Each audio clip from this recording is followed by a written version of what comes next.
Hey guys, it's me, the MC360, coming at you with another video, and my first video in like over a month. Yeah, I'm not very consistent at uploading. Anyways, I did have a couple episodes that were supposed to come out, however, I couldn't get the editing and voiceovers done in time, so here we are. You might be wondering, what is this, and why am I starting at the end of a career mode? And that's because career modes are, most of the time, really boring to sit through a whole season and watch some guy play it.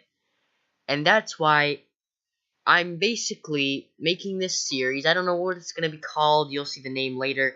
And anyways, I have taken charge of Derby County in the championship, or as you can see by the table down here, no longer in the championship. And I am trying to make them a good team, and basically I'm going to play every season until 2032, which is the end of career mode. So, of course, this season I had to start off by getting out of the championship, and basically, I don't know what the series is going to be called, like I said, but what the thing I'm going to be trying to do is basically rebuild this team for a whole, 15 seasons. So, anyways, it will be just a season overview every episode. So, let's get right into this, just so that, because it's going to be probably a long video. Not that long, but let's get straight into it. So, anyways, Derby County is the 29th of June in 2018. The next day will be the day I find out if I get fired or not.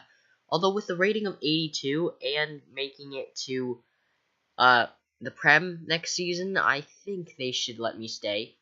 Anyways, going to the transfer hub, these are the players I have in here for my next season. I'm going for Nacho Monreal, Ezequiel Barco, Manuel Locatelli, this Diaz guy. Kieran Tierney actually left to Valencia, and I used to have Christian Pavon on this list, but Pavon did move to Sporting, and that's why I took him off. We have this Hermeso guy, and one signing you'll see that I made for next season is Javier Mascherano, because him, Axel Witsel, Oscar, and I forget who the last player was. Yeah, I forget who the last guy was, but they were thrown into just random teams, of course, because they do all play in the Chinese league, but are still in the game for some reason. So, Javier Mascherano had 6 months left on his contract, so I just decided to buy him. And going to our sent offers, these are all the players we bought this season. That includes Bruno Jades. We have Hakimi, Lautaro Martinez. We have Sandler, Reece Nelson from Arsenal, Domingos Quina from West Ham, Angel Gomes from Manchester United, Drakowski from Fiorentina. Crapeau was a free agent, and like I said, Javier Mascherano, and I also got Rob Holding on loan. However, next season, or I have him on a 2-year loan, so I am planning on trying to bring him in maybe when his loan's over, although it would be better to do it now. I have blocked offers on Vidra, and I don't really think I need to show you through these. So, let's get to the next part. So, I think, next, I'll show you the table. So, looking at the table, we have, of course, Derby County, which is us, in first place. Sheffield Wednesday in second. And as you can see, Borough, Leeds, Nottingham Forest, and Hull City in the playoffs. And Burton Albion, Barnsley, and Sheffield United going down again. And going through other competition tables, looking at the Emirates FA Cup, was won by Spurs in a 2-1 win over Liverpool. Going to the next cup, the Carabao Cup was also won by Spurs. I believe they didn't do the treble, but they might have done this double. Well, they have done the double. Looks like this is actually my first time seeing it. Middlesbrough will be coming up to the Premier League with us after beating Nottingham Forest 2-1. Osasuna won this. This was a preseason tournament. Manchester City won the Champions League over Real Madrid in that 2-1. AC Milan beats Real Sociedad 2-1 in the Europa League final. And one thing I saw is Arsenal, for sure, I saw they made it through the group stage. From what, I mean, not, yeah, the group stage. I don't think they made it past the round of 32, and that's why they're not in here. Going to the next thing, this is World Cup qualifiers, the Asia qualifiers. I'm actually the manager of China, and we're in 4th from what it looks like. And that brings us back over here. Going to the scorers, Lautaro Martinez takes the number 1. He takes the golden boot in the EFL Championship. Reiss Nelson and Vydra also making this list. Vydra in 7th with 16, and Reiss Nelson with 14 in 10th. And Reiss Nelson, he didn't play that much games like compared to everyone else in the team. So pretty good from him. I'm only gonna show the top 15 here. Assist wise, Vydra had the most assists. Martinez came in 3rd, which he's technically tied with 2nd, which is Britt Assombalonga. And Joe Ledley actually made 10th as well, who's plays for us. Going to clean sheets, our Scott Carson, of course, takes it. And he was actually replaced halfway through the season. And I'm pretty sure he signed... we received an offer from Crystal Palace for him, so he won't be with us next season. Going to yellow cards, I don't think we have anyone in the top 15. Going to red cards, we actually do have Scott Carson and Joe Ledley.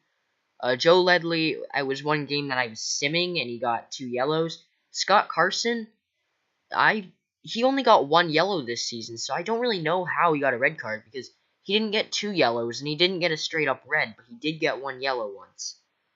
But apparently, that's counted here. Going on to our starting 11. Our starting 11, we have Martinez up here. We have Vydra, Shadez, and Lawrence. Up here, we have Ledley and Huddlestone playing as our DMs. We have one of the only 2 youth players in this team, and basically the only one who actually starts. Aiden Alexander here at left back. He has like a potential of around in the 90s, so that's why I'm playing him. We have Archef Hakimi at right back. Then we have Davies and Holding and then Drakowski. On the bench, we have Angel Gomez at a 68. Keena at a 63. Reiss Nelson at a 71. Sandler at a 73. Andre Wisdom at a 73. Scott Carson at a 73. And Sean Winnell. We have Crapeau here, who the whole season he's been nagging me like, I want to go out on loan. Which is sort of a problem, because since we signed him this season, we couldn't send him out on loan. So I've just been getting emails like every week from him saying, yo, send me out on loan. And I'm like, I can't. You can next season, though. We have Gordon here, a guy who I signed basically at the end of the season and have not used yet and never plan on using. I think he does have a potential in like over 83, and I just got him to sell him, basically. We have Jerome here, we have Roos, Bird, McAllister, some other guy, Mitchell, and a bunch of players with no faces. So yeah, that's the starting team. Next we're going to go into, well, if you want, there's the China squad. I'm not going to go through them in depth, but there's the Chinese team. Going back to our team, we're going to go into the squad hub. And going to the squad hub, here are some of the players. I'm going to go through their stats. So, Drakowski, well, I'm not going to really go in depth into most of these people's stats. You could just look at them yourself. However, most of these players didn't play, so I'm going to skip over the ones who haven't played. Crapeau actually does have 2 clean sheets in 3 games, so not bad for him. And I like him. The problem is that he's the 3rd string keeper, and I guess 2nd string after Scott Carson leaves. And you may be noticing this Jonathan Mitchell does have a higher overall than Crapeau, yet I do like using Crapeau over him, because Crapeau's Canadian. Actually, the Canadian national team's starting goalkeeper. We have, of course, Scott Carson here with a pretty good run. Hakimi scored no goal earlier on this season, but that's really the only thing I can remember about him. Andre Wisdom has been in and out in the squad. Of course, Curtis Davies is here, and Rob Holding. Davey started off as like a 77 this season. He's already down. This Shackle dude, I think he's out of contract at the end of the season, and I can't renew his contract since he's here with Millwall. So then we have Cover and Sandler, pretty good. I mean, he did demand a important role in the squad. That's why he's been playing games, most of them off the bench. However, still there. And we have this guy, Max Lowe, McDonald, Alexander. Like I said, got a pretty good, for a youth player, a pretty good performance ratio.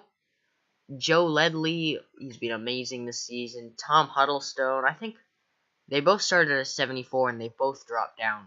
Reese Nelson, just a wonder kid this season. As you can see, he was at 35 games, 14 goals. I brought this guy in just to be a substitution. And a lot of games, he came off the bench, scored 2 to 3 goals. They're pretty good. Bruno Jades, of course, he just came in to be our starting right midfielder. Domingos Quina, I brought in halfway through the season just because he's a pretty good wonder kid. We have this Bird guy and a bunch of players who I don't really care about. Seriously, I have a lot of players out on loan. Tom Lawrence came from Leicester. I didn't buy him. I think they bought him in real life, and that's why he's on the team. But he's been pretty good. He does have about 40, as you can see, total matches. And the reasoning, like, he would have had more. However, he did have, like, a 2-month injury where I had to play Reese Nelson or Angel Gomez on the left. Again, like I just said, Angel Gomez right here, he's pretty good. A lot of room to grow. Vidra is he's been the captain all season. He's been one of the most crucial players to the team. Him and Martinez have this really good partnership where they drop back for each other, and they're just amazing together. And I might have to get rid of him in the next 2 seasons because, of course, not high enough rated to be playing in the Premier League, but still, he's an amazing player. Eric Gordon, of course, he's the guy who I just said, Gordson? Oh, I can't read. Either way, he's the guy I just brought in. There's a Gordon, Bennett, Thomas, and most of these guys don't matter. McAllister, Darren Bent, he's out of contract at the end of the season. I don't really care, though. Cameron Jerome, I'm trying to sell. A bunch of other guys who don't matter to me, really.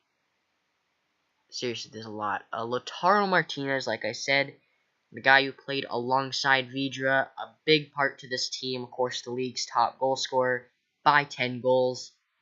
He's just been amazing this season. A bunch of other players. Sean Winnell is basically Sam. Got his name wrong already. Sam Winnell's the backup striker, and he, as you can see, his form is excellent, even though he didn't play that much. And when he did play, he didn't do very well, but, apparently he's an excellent player. And that's actually it for the players. So, another thing, what else can I show you? Of course, we don't actually have anyone in the youth set up. We spent all our money this season. I'll show these things. We actually failed a lot of these. However, we did get this one. We did get this brand exposure. They wanted us to finish in an automatic promotion spot. We won the league for them. So I do think I'll still be in this job next season. And going over here, team stats. I'm not really going to show the calendar, but I'll show some crucial games. The last couple games are crucial. As you can see, we won this game 5-4. Remember the fact that Burton were in 24th place. We won 5-4, and the story was, I guess I took these guys way too easily. 10 minutes to go, down 4-2. 4-2. As you can see, we won 5-4. But we were down by 3 goals from what we ended up getting. Last 10 minutes, 81st minute, Martinez. 87th minute, Martinez. 90th minute, Vidra. Of course, like I said, their partnership is amazing. A big win against Middlesbrough, which basically threw them into that 3rd place position, because it was a 3-horse race between us, Sheffield Wednesday, and Middlesbrough. a draw against Villa here, and all we needed was a draw against Barnsley. Of course, we did end up scraping a 3-0 win, and that's because we had a 40 goal difference, while the other teams had like 20. And I did play, I would say, definitely over half of these games. However, the reason we don't have the most points is, of course, I didn't play every single one. And I'm basically only playing to try to, like, work on my... I'm playing against actual people. I mean, this isn't against an actual person, but still. And while I talk, through other leagues. And this, you might think, of course, it's a little easier when a player is controlling, because it's sort of like drawing is just weird. Like, not drawing, what's the word? Simulating matches is sort of weird, because you'll be like Arsenal going against Rochdale, and you'll end up losing or drawing if you're away, which I don't get at all, but that's happened to Spurs. So, anyways, looking through these leagues, nothing too big for me. Copenhagen up top. Chelsea, yeah, like I said, Spurs did not end up winning the league, so they didn't get the treble. Chelsea, of course, winning that. Arsenal finishing in their beloved 4th place. And going down to the relegation, Bournemouth, Brighton, and Huddersfield going down. Again, that's our league. In the League One, Wigan Athletic, Blackburn Rovers going up for sure. And then the playoffs between Portsmouth, Scunthorpe, Bradford, and Charlton Athletic. And going down is Fleetwood, Gillingham, and Walsall. And I didn't go through the last one, but it doesn't matter. Paris Saint-Germain win the Ligue 1. And Germany, Bayern win the... Well, of course Bayern won. They're Bayern. They like never lose for some reason. Juventus win the Serie A, or Calcio A. This season, like in real life, maybe Napoli could do that. I'm hoping Napoli could do that. I want to see a different winner for once. Japan, and I'm just gonna go try to find Ajax win this league. And we might try to steal a couple players off Ajax. And FC Porto win the Portuguese league. Cork City, Zenit St. Petersburg, Celtic, of course, winning that league. And, okay, this is a big one, because a couple games before the La Liga ended, Barca were actually on top, but they were tied on points with a bigger goal difference. I guess Barca had a really bad couple games left ever since my season ended. So yeah, Real Madrid end up winning the league. Girona, Las Palmas, and I forget, are they like Bundesliga? I'm not sure. CD Leganes might have a chance. I don't know. Malmo, of course, winning that league. FC Basel over there. Fenerbahce. The Seattle. See, this one when I saw it at first. I mean, of course, the season's like halfway through, but it's sort of sad that like you're looking at Toronto FC in that position, and I guess it hasn't been updated to have LAFC yet, so that's sad. But anyways, that is it with this episode. I will see you guys at the end of the next season for our next episode in whatever this series is going to be called. Anyways, thanks for watching. Make sure to like and subscribe for more of this Derby County career mode, and I'll see you guys in the next video. Bye!